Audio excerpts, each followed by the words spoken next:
Welcome to Top of Mind, Florida. Thank you for joining us, and hope you'll join us for this and many other episodes. And I'm Brian Crowley, and this is Michael Williams. Good to be here as always, my friend. great to be here. So what's top of your mind today? Well, top of the mind is something I wanted to talk to you about. The property tax debate is picking up steam. You and I have chatted about this before. Gubernatorial candidate Byron Donalds, backed by President Trump, says, I like what I'm hearing from Governor Ron DeSantis as this debate's picking up steam about some way of considering eliminating or at least dialing back property taxes, although interesting, and I wanted your take. The House Speaker, who's been a thorn in the governor's side, saying, well, we don't know if we want to move as quickly and as far as you. We like some of the ideas, not all. The governor shoots back that he thought, what did he say? He thought that they weren't going far enough. And half measures, he called it, milquetoast half measures. We need to do it all at once. Where are we going with this? It goes to the heart of affordability and everything else in Florida about property. Well, it's going to take constitutional amendments to change this, and you have a 60% threshold before an amendment can be put into the Constitution. I mean, I think by and large, if you walked up to the average homeowner and said, would you like to have your property taxes reduced? Their first answer is going to be yes, right? Yeah. The question that remains is we don't know the consequence. So do we have less funding for city and county parks around the state? Do we have less money for roads? Do we have less money for a whole host of picking up your trash? I don't know the answer to that, and that's part of the problem. I think part of what the House wants is, can we have a study that examines this carefully and decide what the impact is? Is it worth it? Because like so many other things in politics, it's real easy to say, let's get rid of or drastically reduce property taxes, but what's the consequence? It might be a great thing to do. I don't know. You want to take away my property taxes? Please do. Right. You know, Until that next phone call to the police or Right. fire department don't get answered. Exactly. So, you know, every 6 months or so, you got to have a new talking point. The governor and some legislative leaders have seized on this. Since we have huge elections coming up in 2026, this is going to be probably a part of that discussion. And sure, let's look at it. But again, what's the fallout for doing it? And that's what we time and time again don't pay attention to. Gubernatorial candidate Byron Donalds, again Republican, to your point, said in a recent article, I support what the governor's position has been about removing homestead property taxes on the people of Florida. But then he goes on to say, the hedge is we have to make sure what we do is when it comes to essential services that are historically funded, sheriffs, deputies, police, fire, emergency, road construction, road maintenance. So talk about the devil in the details, which is precisely your point.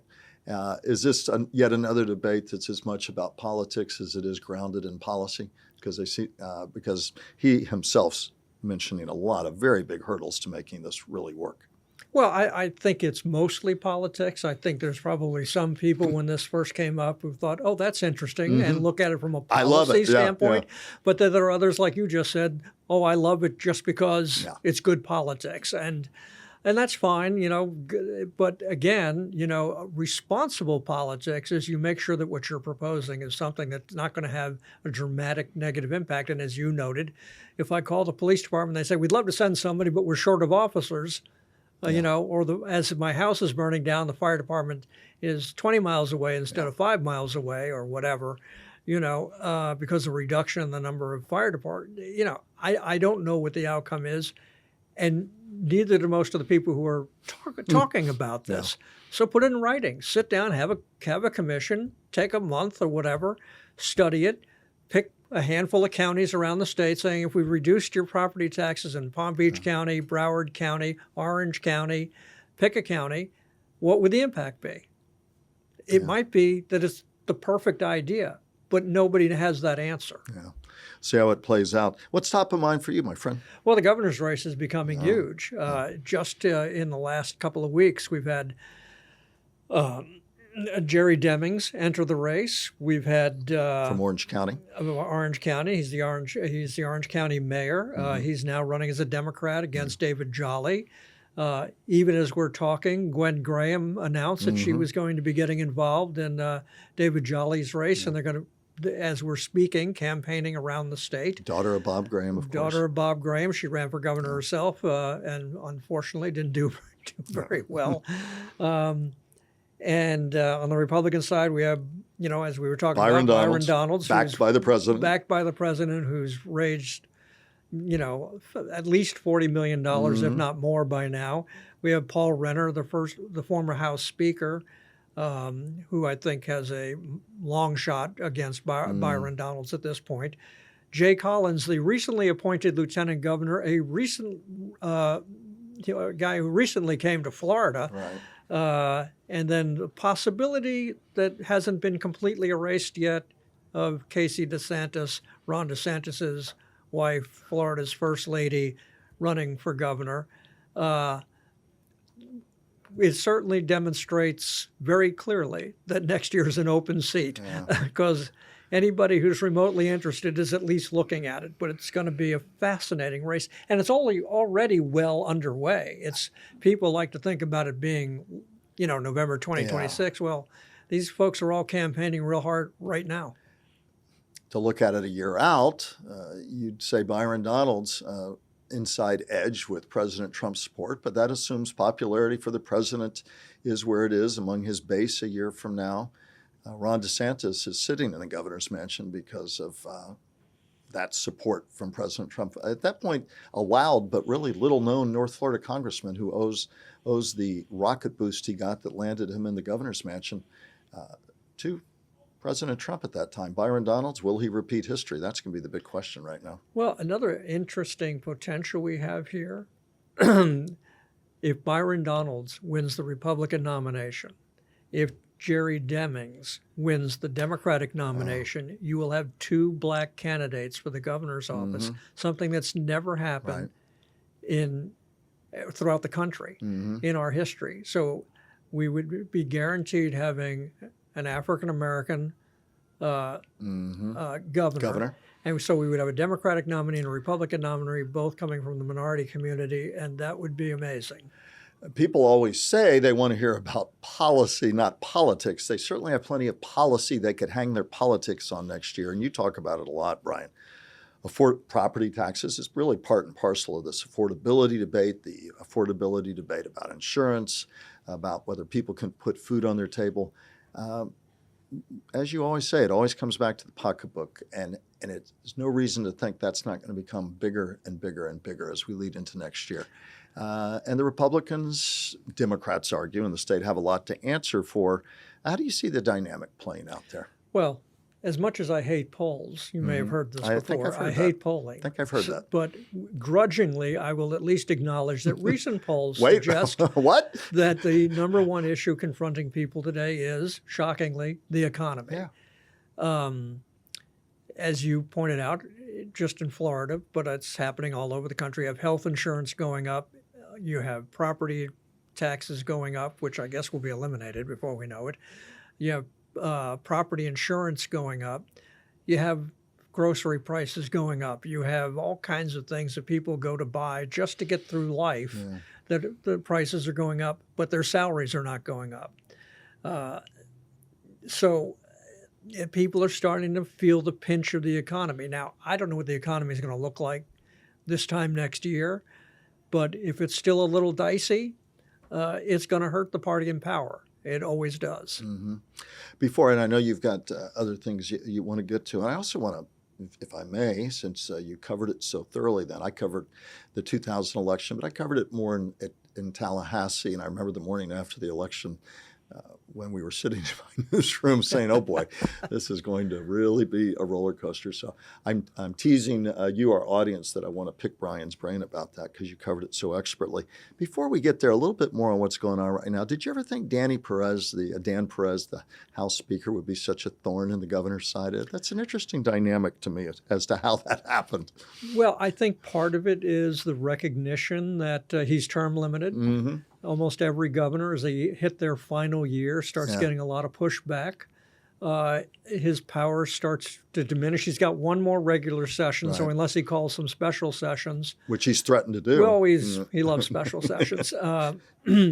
But there's more and more inclination that his power is diminishing. A year from now, he'll be almost out the door. No one knows yet what he's planning on doing, whether he's going to run for president again. We know how successful that was the last time. I'm sure he'll try to do some very bold things over the next 12 months. But from the legislative standpoint, they're feeling more and more like they can sort of shrug at what he says. It's very different than if he was 4 years ago, 6 years ago, where, oh my God, I got to deal with this guy for the next, number of years. Now it's a number of months. So, they're sort of like, okay, fine. Thank you, Ron. And Ron DeSantis has been in, for the things he has wanted to do, one of Florida's most successful governors, whether you agree or disagree with his policies. But he's not the most charismatic guy going on. So you notice that when he disagreed with the House Speaker on some issues, he just is dismissive of him. Well, he's not trying to negotiate with him. No. He's not trying to work with him. It's just, he'd rather slap him upside the head. Well, that's one approach. I just was like the day he was grumpy with school children who were wearing their mask. It's like, why are you wearing your mask? That's him. They're kids. And I don't know why I had that flashback all of a sudden. But what else is on your plate and mind? I know you talked to a lot of folks all around. What are you thinking about? What are they saying to you? Well, this is sort of an aside here, but I think we should take a moment to mention that the horrible hurricane damage in Jamaica, Haiti, Cuba. We know a lot about what's been going on in Jamaica, which has been devastated by one of the worst hurricanes in history. For a whole host of reasons, it's harder to get information out of Haiti, but we also know that is an extremely poor country with virtually no government, mostly run by gangs. And one can only imagine how horrible it must be in Haiti right now. And then, of course, Cuba. I hope that our country is going to do what we can to help those places recover from this damage. It's sometimes you have to set politics aside and just be human. And Brian, as we talk about our friends who our hearts go out to in the islands, on a different topic in our near neighborhood, the gunboat diplomacy going on would in some ways typically be a national issue that we'd stay away from. On top of mind, Florida.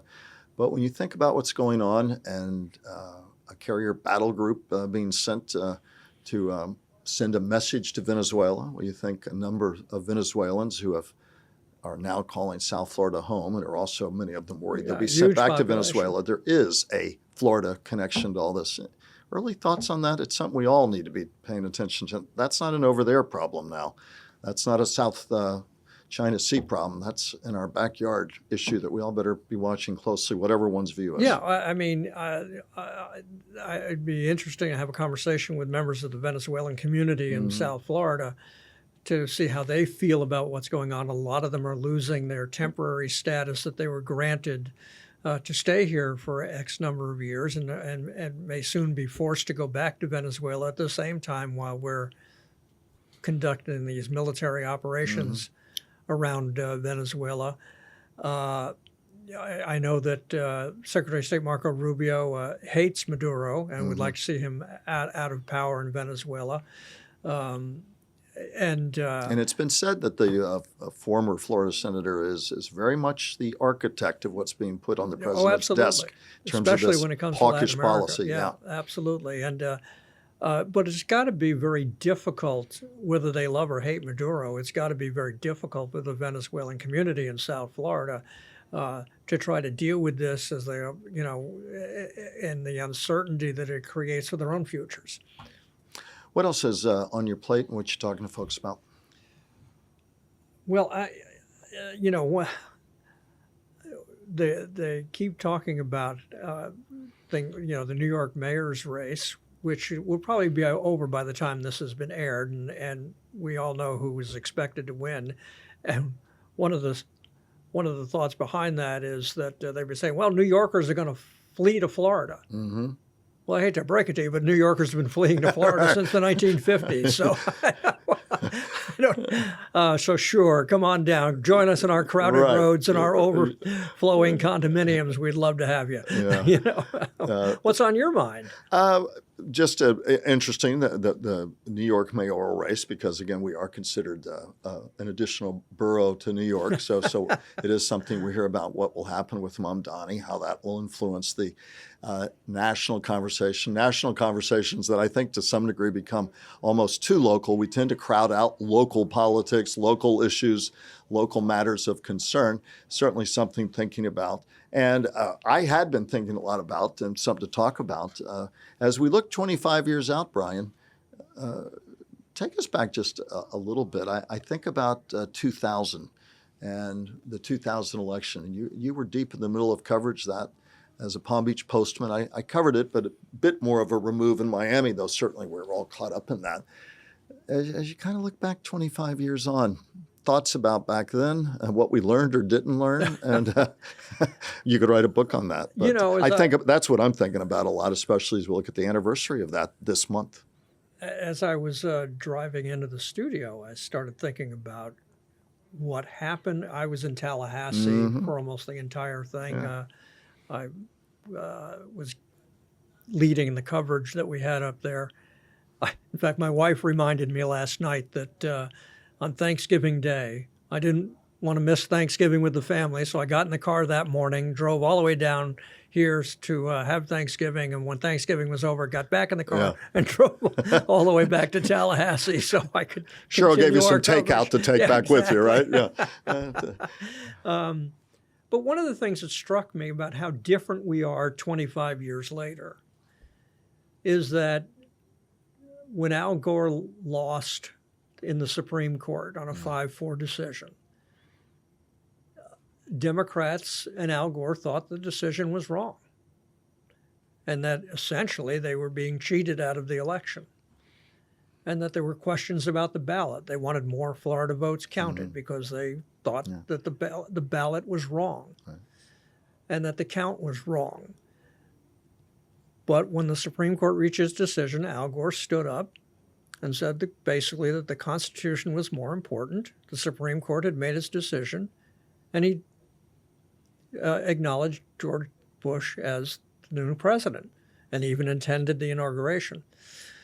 We can't say we see that kind of behavior anymore. Donald Trump still talks incessantly, almost in every conversation, about how the election was stolen. Well, golly, you're president again. I don't think you need to keep worrying about that.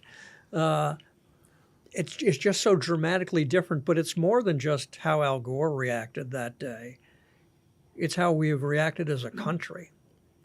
There wasn't a January 6th when Al Gore lost by 537 votes. I mean, think about that for a minute. Whatever you say about other elections, here's a guy who lost the presidency by 537 Florida votes. One might call that remarkably close. And as I've said before, beyond photo finish. And as I've said before, as an aside, it was also a signal of why Jeb Bush was going to lose his own presidential race. He's the sitting governor. His brother's running for president, and the best he can do is pull out 537 votes for his brother. His brother should have won by thousands of votes if Jeb was the big popular Republican leader that he thought he was. But anyway, we've just have changed fundamentally as a country when you look at the differences of 2000, 25 years ago, and what's happened since then. And another, aside from that very astute observation, as always, one of the things that's I think about a lot and I'm asked about and intrigues me is that, and we've talked about it before, is that mail-in balloting, which Republicans really helped push, author, and greatly have benefited from in Florida over the years. And now you have this push against that, a call all the way up to President Trump about, and others about, should we relook at that, get rid of mail-in balloting? It all has to be day of voting. And yet survey after survey shows that people, Democrats and Republicans, and in Florida, an older population that skews older, are big beneficiaries of that. It intrigues me where we'll end up going with that, and whether Republicans will end up ruining the day should they make that happen. Obviously, voting statewide, and you've got in Florida alone 67 different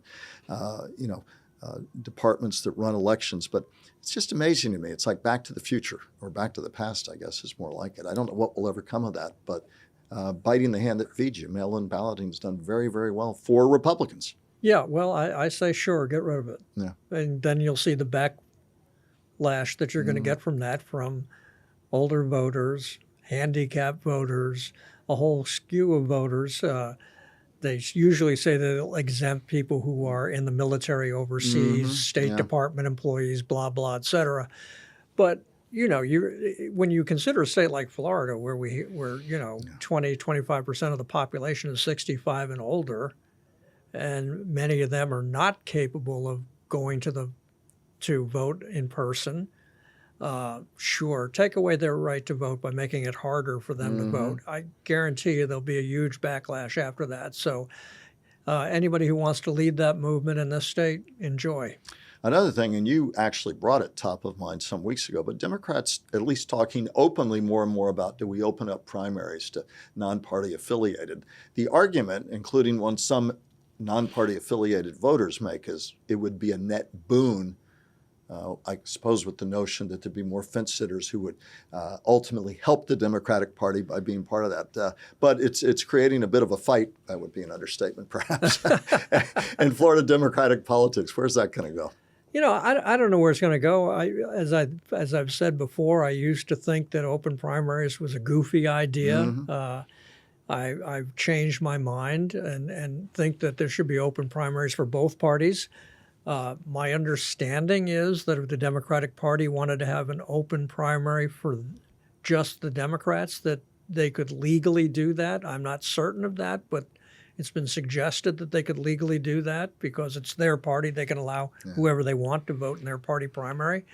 But I think if we want to reach a point where we wind up with more moderate leaders, representatives, we need to have open primaries where instead of candidates only talking to the extremes in their parties, both parties, they have to talk to everybody. Unfortunately, in the primaries, you tend to get really hardcore people doing most of the voting. The other voters tend to want to wait till the general election, and they'll worry about it then. So I just think and we should also keep in mind that nearly a third of Florida voters are no party affiliated voters, or they're in some really tiny parties. So, maybe we need to start giving those millions of voters a voice in the primaries. I think an open primary might help bring people into offices that are willing to compromise and to be more moderate in their thinking. And they can still feel strongly about their issues, but they don't have to be, slamming each other over it, because we need a little more dignity back in our politics. And, you asked me a few minutes ago, what are you thinking about? I was asked to speak from a media perspective to a local group involved at the very grassroots level in politics, and did it via Zoom. And I said, well, one of the nice things in our democratic process is we sure wouldn't have been doing Zooms 5, 7, 8 years ago. So keep on doing that. But you know what? I get a lot. I got a lot from that group. And I was really, in some ways, more than some ways, at a loss for an answer. And see if this describes you at home. People said, we really are really scared about the fact that where do we go for information that we know we can trust? Where do we go in a world of misinformation and increasing ugliness and vulgarity on social media on all sides? It's hard to know where to go. And, and I talked about trying to make sure you find people who do analysis and all of that.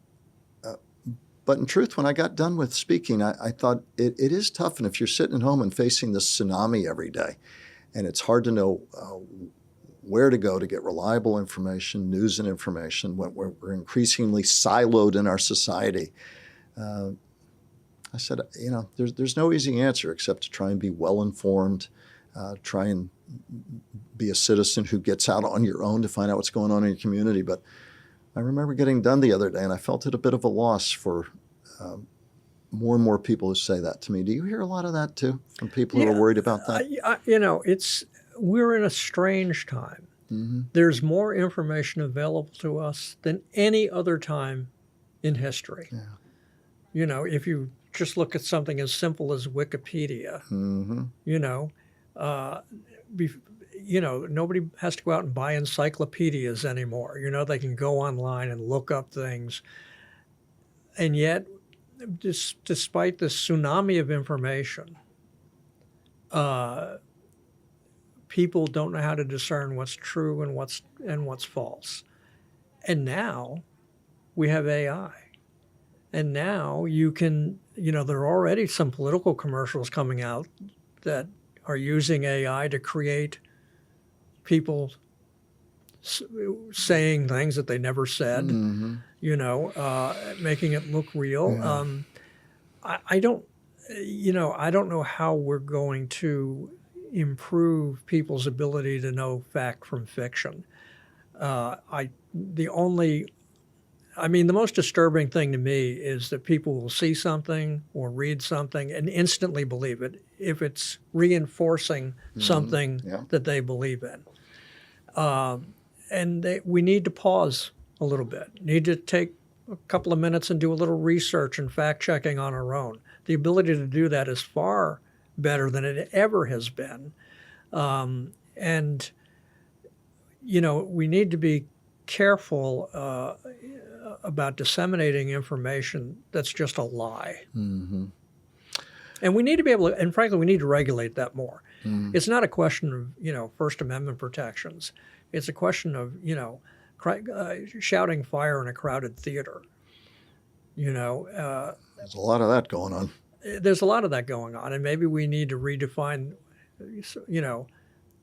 shouting fire in a crowded theater, as the Supreme Court decision once said about the First Amendment, to something that applies to the internet, social media world that we're in.